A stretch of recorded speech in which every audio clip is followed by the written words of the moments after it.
Welcome back. Now for your 5-day weather forecast, we go outside to Sarah Savage. It's been summer weather in Toronto this week, but this weekend's temperatures and expected precipitation are more in line with spring. Now here's your 5-day weather forecast. We've already experienced showers this morning, and they are expected to continue all day with a risk of thunderstorms this evening. The temperature is expected to climb to 16 degrees and drop down to 9 overnight. The rain is expected to continue throughout the weekend, with Saturday expecting to see a high of 11 degrees and a low of 9, and Sunday expecting to see a high of 17 and a low of 7. The sun will return on Monday, and we should see a high of 4 and a low of 2. Tuesday, the sun will continue to shine, but there is a chance we could see temperatures drop into the negatives with a low of -6 and a high of 7. Don't forget your umbrella and be sure to drive carefully as roads are sure to be slippery. Now back to the newsroom. Thanks, Sarah. The New Democratic Party is in Toronto for their national convention today. The NDP is wrapping up a 7-month race to find a replacement for late leader Jack Layton. Nearly 4,000 party members will be in attendance, while almost 80,000 more are expected to vote online from home. Early surveys show Thomas Mulcair from Quebec is the most popular leadership candidate, but Layton's mother Doris and his widow Olivia Chow have both endorsed Brian Topp, also from Quebec. Other candidates include Nikki Ashton, Nathan Cullen, Paul DeWar, Martin Singh, and Toronto's Peggy Nash. The new leader of the official opposition is expected to be announced tomorrow night.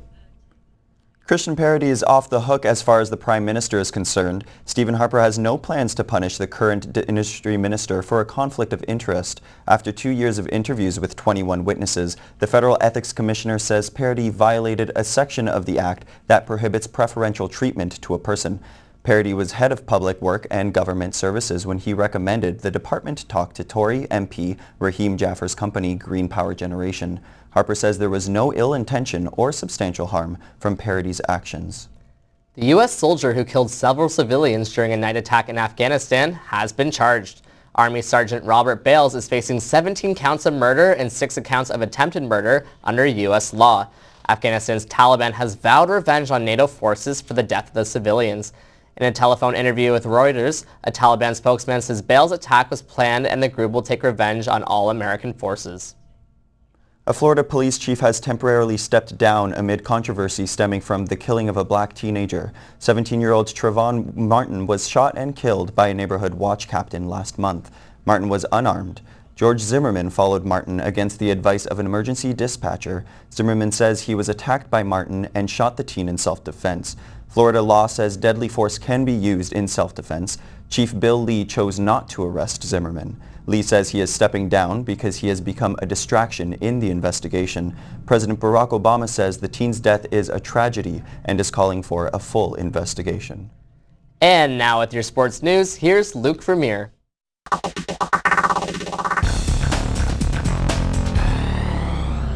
The Humber Hawks men's and women's soccer teams are on track to defend their provincial indoor titles with positive results yesterday. The men started off their day well, recording a 4-0 win over Georgian, followed by a 2-1 victory over George Brown. The men then finished the day with a 1-1 draw against Fleming, which was enough to grab first place in their pool. The women had a slightly harder road. Their day began with a 0-0 draw against Seneca, followed by a tough 2-1 victory over the Redeemer Royals.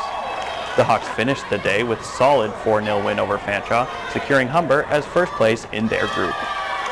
Both teams will be back in action today as the elimination phase of the tournament begins. The Toronto Maple Leafs are back in action trying to stop their current skid at 2. Tonight's opponent is the New Jersey Devils. Nazem Kadri and Ryan Hamilton have been called up from the Marlies in preparation for the tilt. Elsewhere in the NHL, Alexander Radulov netted a goal in his first game in 4 years. The Russian sniper, who left for the KHL in 2008, finished the game with a -2 rating as the Predators lost 5-1 to the Pittsburgh Penguins. With the win, the Penguins locked up a playoff spot in the East, moving within 1 point of conference-leading New York. Also, the Washington Capitals could only manage a single point, falling 2-1 in a shootout to the Flyers, but it was enough to grab sole possession of the 8th and final playoff spot. And the Bruins lost to the San Jose Sharks, missing out on 2 crucial points and keeping their division advantage over Ottawa at 3. Moving to soccer, Bolton midfielder Fabrice Muamba, who collapsed last Saturday in the middle of a match, is doing well, according to his family. Doctors say Muamba's heart had stopped for 78 minutes prior to it being restarted. Muamba's family says that the road back will be long for the 23-year-old, but he is doing well and they are thankful for all the support from the fans. Bolton will play their first game since Muamba collapsed on Saturday when they take on Blackburn Rovers. On the hard court, March Madness continued yesterday with 4 games on the docket. Number 4 Louisville upset number 1 Michigan State 57-44 to book their spot in the Elite Eight. Also grabbing an upset was number 7 Florida as they took down number 3 Marquette 68-58. The other 2 matchups saw number 2 Ohio State trouncing number 6 Cincinnati 81-66 and number 1 Syracuse squeaking by number 4 Wisconsin 64-63. And finally, there was a trade in the CFL yesterday. The Winnipeg Blue Bombers dealt All-Star Odell Willis to Saskatchewan in a trade that is proving to be unpopular with fans. The import defensive end helped lead the Bombers to the Grey Cup where they lost to the BC Lions. In return, the Bombers will receive a 2nd round and a 4th round pick in the upcoming draft. That's it for sports. Now back to you guys in the studio. Thank you, Luke. After the break, we'll get the latest in entertainment from Adriano Mancini. Justin Bieber buys a Batmobile, and just how well did the Hunger Games do at its midnight release? I have your entertainment update coming up after the break.